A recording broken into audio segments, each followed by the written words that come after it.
नमस्कार मित्रों, आप सभी का इस YouTube चैनल पर बहुत बहुत अभिवादनम, बहुत बहुत सुस्वागतम।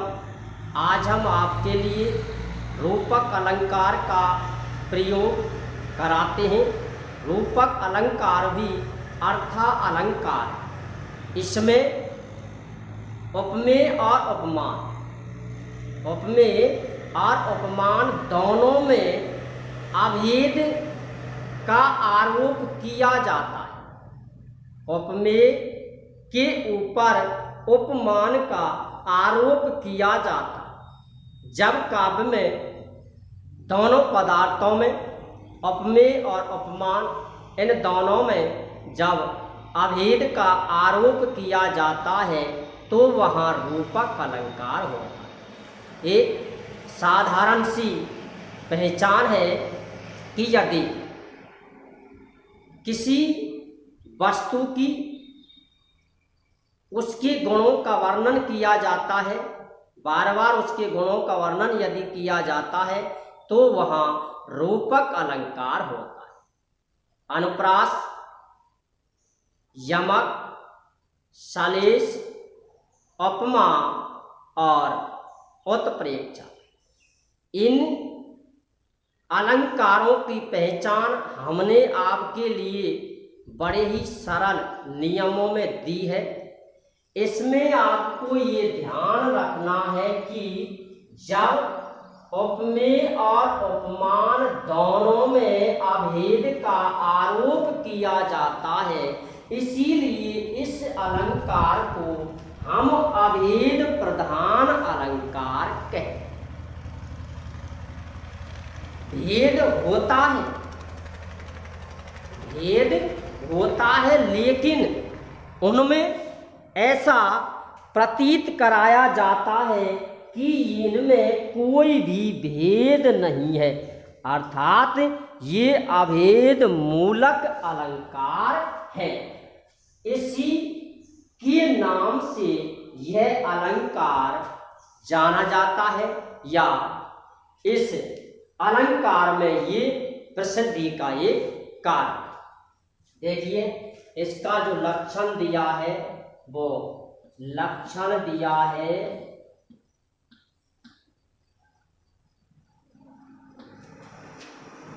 तद तत् रूपकम,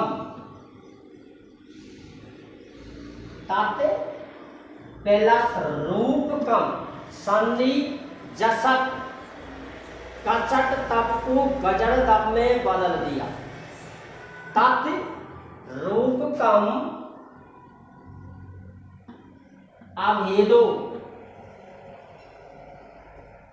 तत् रूपकम अभेदो, वह अभेद मूलक अलंकार है, उसे हम रूपक अलंकार कहते हैं। यह जो उपमान,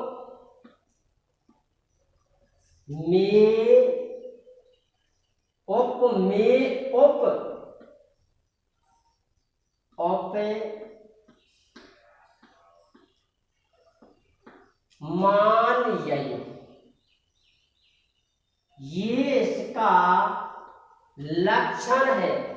तत् रूपकम अभेदो, ये उपमेय उपमान युक्त, उपमेय और उपमान में विभक्ति है सप्तमी, द्विवचन। उपमेय और उपमान में अभेद होता है। उपमेय और उपमान में जब अभेद होता है, अभेद होने पर भी उपमेय के ऊपर उपमान का आरोप किया जाता है तो वहाँ तत्रूपकम, उससे हम रूपक अलंकार कहते। ये इसकी परिभाषा है।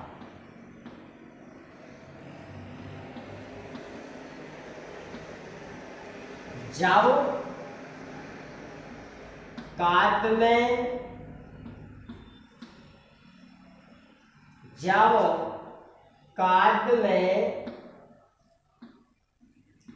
उपमेय और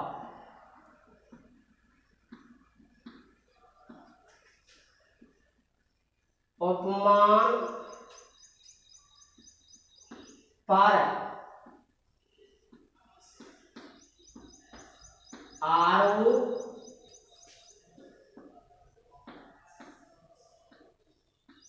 किया जाता है।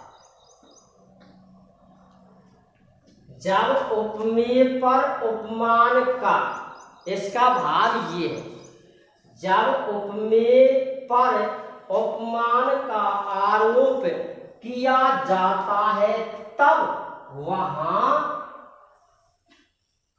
रूपक अलंकार होता है। सीधी जो इसकी सरल पहचान है, आप इस पहचान जो है इसके द्वारा इस अलंकार की आपको पहचान कर लें। कैसे? जब एक पदार्थ की या उस पदार्थ के गुणों का वर्णन किया जाता है तो वहां रूपक अलंकार होता है, या उसका जो भाव है, पंक्ति का जो भाव है, जो अर्थ है, उस अर्थ में ये आपको स्पष्ट दिखाई देगा कि ये उपमान है और इसकी समानता जो की गई है वो उपमान से की गई है, लेकिन वहां उपमान में दोनों जो उपमा अलंकार है उसमें उपमेय और उपमान दोनों की तुलना की जाती कि वह उसके समान है, वह उसके समान है। और इसमें जब उसका भाव देखते हैं, उसका अर्थ देखते हैं, तो हिंदी का एक शब्द आता है रूपी। ये रूपी शब्द उस काव्यांश के या पंक्ति के अर्थ जब हम करते हैं या पंक्ति का अर्थ निकलता है तो उसमें रूपी जो शब्द है इसका अर्थ निकलता है। उसी के आधार पर हम इस अलंकार की पहचान करते हैं। 9,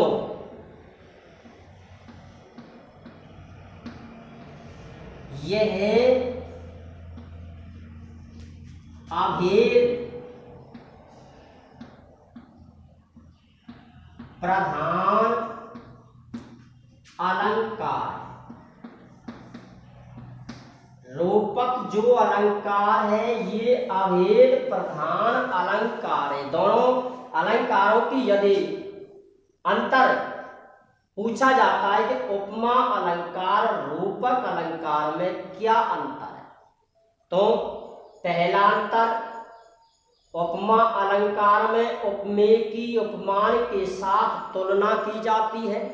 इसमें उपमेय के ऊपर उपमान का आरोप किया जाता है, यानी दोनों पदार्थों में, दोनों तत्वों में आरोप किया जाता है। तीसरा अंतर या परिभाषा जो है उसके आधार पर उसको एक अंतर में दिखा सकते हो या अलग अलग अंतर लिखो।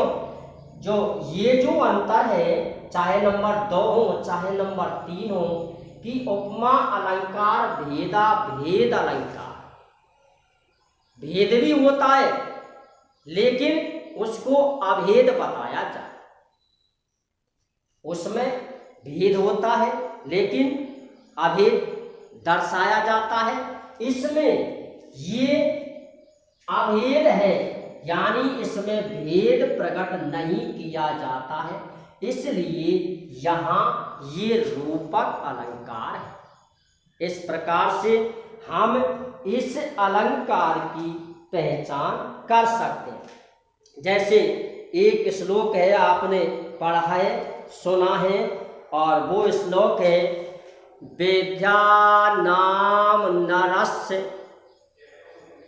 विद्यानाम नरस्य रूपमधिकं प्रच्छन्न गुप्तं धनम। विद्या भोगकरी यश सुखकरी विद्या गुरुनाम गुरु। विद्या राजसु पूजते, विद्या राजसु पूजते, विद्या राजाओं में पूजी जाती। विद्या गुरुनाम गुरु, विद्या गुरुओं का भी गुरु। विद्या विहीन न रहे साक्षात पुष्प विषाणहीन। ये भी है, विद्या से रहित व्यक्ति साक्षात बिना पूंछ और सींग वाला जो पशु होता है उसके समान। तो इस जो उदाहरण है, ये जो छंद का उदाहरण है, लौकिक छंद जो है या श्लोक का जो उदाहरण है, इसमें वर्णन किसका है? विद्या। वर्णन किसका है? विद्या। विद्या के गुणों का वर्णन किया है। जब एक ही वस्तु के गुणों का जब वर्णन उस श्लोक में किया गया हो, उस पंक्ति में किया गया हो, तो वहां अलंकार का नाम लिखना है रूपक। कौन सा अलंकार का नाम लिखना है? रूपक अलंकार का नाम उस स्थान पर आपको लिखना है। इस प्रकार से हम इस अलंकार की पहचान कर सकते हैं। जैसे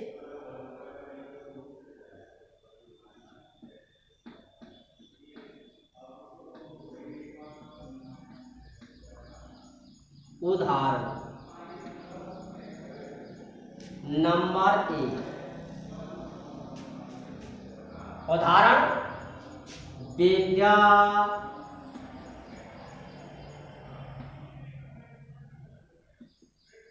विद्या नाम नरस्य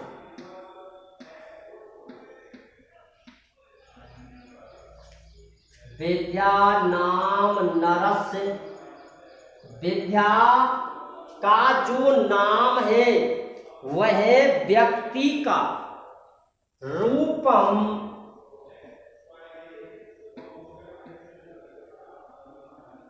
रूपम धिकम।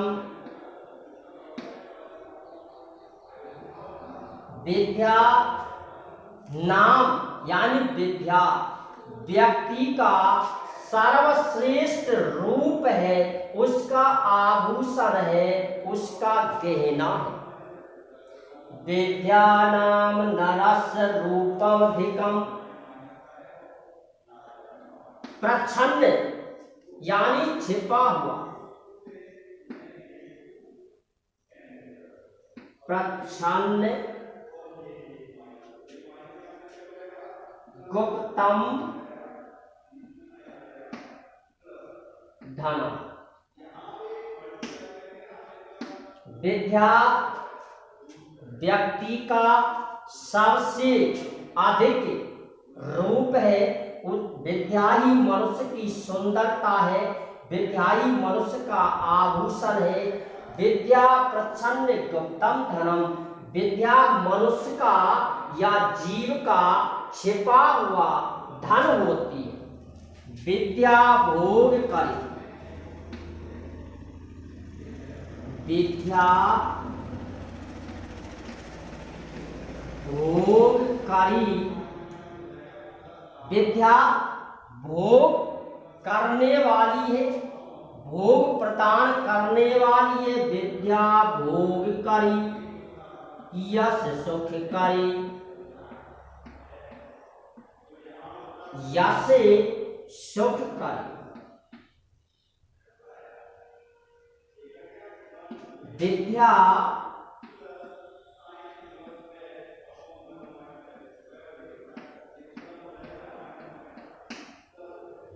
गुरु नाम गुरु। ये यहां तक इसका यानी दो चरण पूरे हुए। विद्या नाम नरस रूपम धिकम प्रच्छन्न गुप्तम धनम। विद्या भोग करी, यश सुख करी, विद्या गुरु नाम गुरु। इसमें जो विशेषता है, इसमें विशेषता दी गई है विद्या की, इसलिए यहाँ हमें जो अलंकार का नाम लिखना है वो लिखना है रूपक अलंकार। आइए और भी उदाहरण, जैसे मित्रों ये जो विद्या है ये ही सर्वश्रेष्ठ धन है। विद्या जिसके पास है वही मनुष्य संसार में श्रेष्ठ माना जाता है, वही मनुष्य इस भौतिक संसार रूपी समुद्र को पार करने में सक्षम। जिसके पास ज्ञान है वही तेज है, वही बुद्धिमान, क्योंकि विद्या मनुष्य को हर स्थान पर साथ दे, मनुष्य का कभी वो साथ नहीं छोड़ती है। विद्वान सर्वत्र पूज्य, ये महर्षि भर्तृहरि ने लिखा है कि विद्वान सर्वत्र पूज्यते, विद्वान की हर जगह पर पूजा हो। विद्वता में, बुद्धिमानी में उम्र नहीं आंकी जाती। जिसके पास ज्ञान है, जिसने विद्या को प्राप्त किया है, गुरु के समक्ष एकाग्र चित्त से विद्या को प्राप्त किया है, सच्चे मन से विद्या जिसने प्राप्त की है, उस विद्वान की हर स्थान पर पूजा की जाती है। और विद्वता में कहीं पर भी आयु नहीं देखी जाती। बुद्धिमान चाहे बालक हो, चाहे वयस्क हो, चाहे युवा हो और चाहे बुजुर्ग। ऐसा कहते हैं कि ज्ञान आगे बढ़ता ये सत्य है, लेकिन यदि व्यक्ति कोशिश करता है, मेहनत यदि करता है, तो उसे ज्ञान पहले ही प्राप्त हो जाता है। तो ज्ञान में कहीं पर भी भेदभाव नहीं किया जाता है। इसलिए मित्रों, इस विद्या को प्राप्त करने में आप किसी भी प्रकार की कोई कंजूसी ना बरतें। यदि आपने इसको प्राप्त किया है तो आप इस भौतिक संसार से, जो भौतिक संसार का जो समुद्र है, उसे पार करने में सक्षम होंगे। अन्यथा आपकी नाव जो है वो समुद्र के बीच में ही रह जाएगी और डूब जाएगी। और डूबने के बाद क्या होता है, इसे आप भली भांति से जान। दूसरा उदाहरण देखिए, अलंकृतो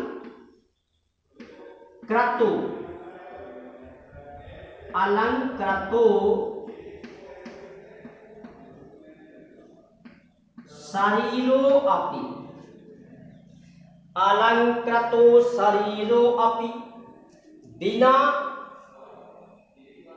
अलंकृत, यानी अलंकृतो शरीरो अपि, बिना गहनों के, बिना सजावट के, बिना किसी पहनावे के, जिसके द्वारा मनुष्य अपना दिखावा करता। अलंकृतो शरीरो अपि चंद्रमुख, चंद्रमुख, चंद्रमुख, चंद्र रूपी मुख। अलंकृत शरीरो अपि चंद्रमुख आनंदयति, नंदयति। मम हृदयम,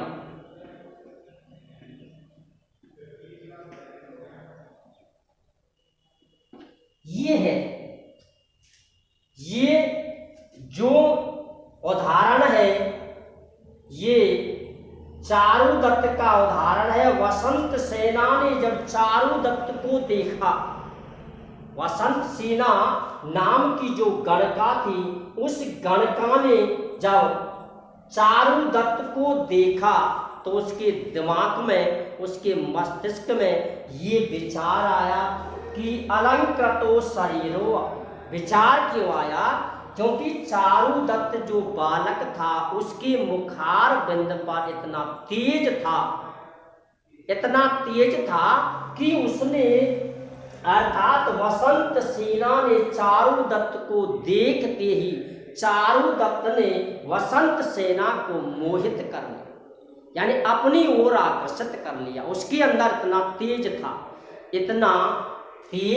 इतनी चमक थी चेहरे पर, जो सामने वाला व्यक्ति भी उसके सामने नतमस्तक हो जाता है और आनंदयति यानी प्रसन्न होता है। मम हृदयम, मेरा हृदय अर्थात अपने हृदय, वो उसे देखकर अपने हृदय में इतना प्रफुल्लित होता है, इतना प्रसन्न होता है कि उस प्रसन्नता का वो बखान किसी भी तरीके से नहीं कर सकता। तो उसने कहा है कि अलंकृतो शरीरो अपि चंद्रमुख, चंद्र रूपी मुख। इसमें शब्द आ गया रूपी, इसमें अर्थ आ गया रूपी, चंद्र रूपी मुख। एक तो है उसका मुख चंद्रमा के समान, उसका मुख चंद्रमा के समान, साधारण सी तुलना है। एक ही है चंद्र रूपी मुख, उसका मुख ही चंद्रमा, यानी पूरी तरह से उस पर आरोप मढ़ दिया, आरोप लगा दिया कि उसके मुख में और चंद्रमा में कोई अंतर नहीं है, वही चंद्रमा। चंद्र रूपी मुख अलंकृतो शरीरो अपि, बिना आभूषण या गहनों वाला शरीर, चंद्र रूपी मुख मम हृदयम, मेरे हृदय को, मेरे इस हृदय को आनंदित करता है, प्रसन्न करता है। इसलिए यहाँ रूपी शब्द का प्रयोग हुआ है। तो यहाँ अलंकार जो लिखना है वो अलंकार लिखना है रूपक अलंकार। मैंने जो इसकी पहचान, साधारण सी जो पहचान है, हमेशा नियम, अपने नियमों के अनुसार आज के जो समय है, आज का जो समय है उसमें अपने तरीके से प्रश्नों का उत्तर देना मेरे अनुसार उचित है। इसमें इस प्रकार से अर्थ करें, वस्तु की पहचान करें, उसके आधार पर इसका हम उत्तर दें, तो आप बड़े ही सरल तरीके से इसका उत्तर दे सकते हो कि इसमें रूपक अलंकार है। और भी उदाहरण आप देखिए, जैसे मैं और भी उदाहरण देता हूं। संसार, विष, वृक्ष, संसार रूपी, संसार विष वृक्ष, विष माने जहर, विष माने जहर, वृक्ष से वृक्ष के, संसार रूपी जहर वाले वृक्ष के द्वय, संसार विष वृक्षस्य द्वय एव रसवत् फले, द्वय एव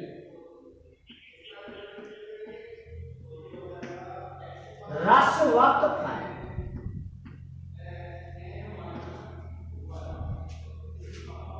संसार रूपी विष वृक्ष से, संसार रूपी विष वृक्ष के दो रस के समान फले, दो फल होते हैं। विष वृक्ष के दो फल होते हैं। ये जो है ये है उपमेय, ये जो है उपमेय और जो विश्व वृक्ष है और ये है उपमा। इसी प्रकार से आगे संसार रूपी विश्व वृक्ष के दो रस के समान फल हैं, काव्यामृत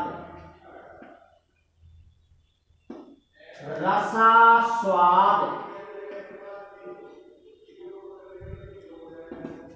काव्य का अमृत, काव्य रूपी अमृत, काव्य रूपी अमृत ये जो है ये भी यहाँ उपमा। काव्य रूपी जो अमृत है ये अपमान है। काव्यामृत रसास्वाद संगमे, मैं यहां लिखता हूं संगमे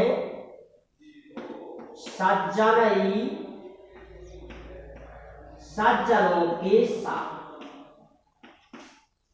ये इसका दूसरा चरण बोलो या लास्ट का जो चरण है जिसे हम चौथा चरण कहते हैं।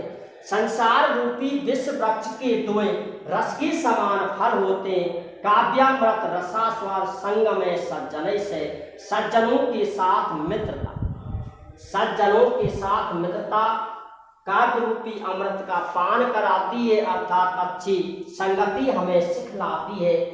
उसी प्रकार से सज्जनों का साथ मनुष्य को करना चाहिए, क्योंकि सत्संगति किम किम न करोति पाप। पुंसाम, सत्संगति पुंसाम मानो होता है मनुष्य। पुंसाम का जो अर्थ है उसका अर्थ है मनुष्य। सत्संगति मनुष्य के लिए क्या क्या नहीं करती है, अर्थात सत्संगति कल्पलतेव विद्या। ये जो विद्या है, विद्या कल्पलता की समान फल देती है। उसी प्रकार से सत्संगति ही मनुष्य को सद्मार्ग की तरफ प्रेरित करती है। इसलिए सत्संगति, अच्छे लोगों की संगति मनुष्य को करनी चाहिए, बुरे लोगों की संगति मनुष्य को कभी भी नहीं करनी चाहिए। जो व्यक्ति जैसी संगति करता है उसे वैसा ही गुण प्राप्त होता है, इसमें किसी की कहीं पर भी कोई समस्या नहीं, गलती किसी के नहीं है। मनुष्य जिस संगति की तरफ अग्रसर होता है उसी संगति में जो गुण उसे प्राप्त होते हैं उन्हीं गुणों को वो आगे संसार में प्रयोग करता है। इस प्रकार से ये जो अलंकार है इस अलंकार की हम पहचान कर सकते हैं। इन ये जो है उपमेय और उपमान, इन दोनों में काल्पनिक, ये जो उपमेय और उपमान है इन दोनों में काल्पनिक आरोप किया जाता है। काल्पनिक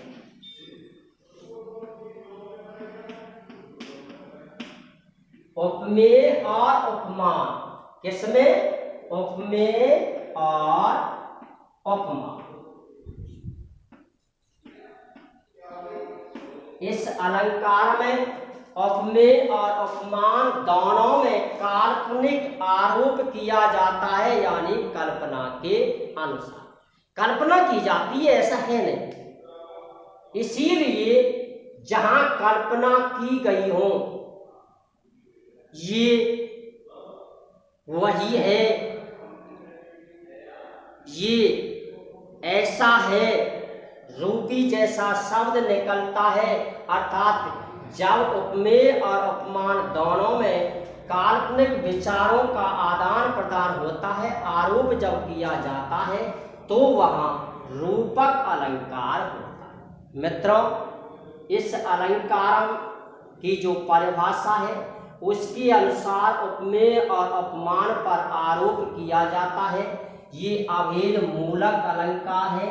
इसमें जो आरोप किया जाता है वो काल्पनिक आरोप किया जाता है। यदि किसी वस्तु की प्रशंसा, उसके गुणों का वर्णन यदि काव्य में किया गया हो तो वहाँ रूपक अलंकार आपको लिखना है। अर्थ करते समय, उसका भाव देखते समय यदि रूपी शब्द निकलता है, कौन सा शब्द? रूपी शब्द। यदि रूपी शब्द निकलता है तो वह रूपक अलंकार होता है। इस प्रकार से यह अलंकार जो रूपक जो अलंकार है, इसका अध्ययन हमने आपके लिए किया है। जय हिंद, जय भारत।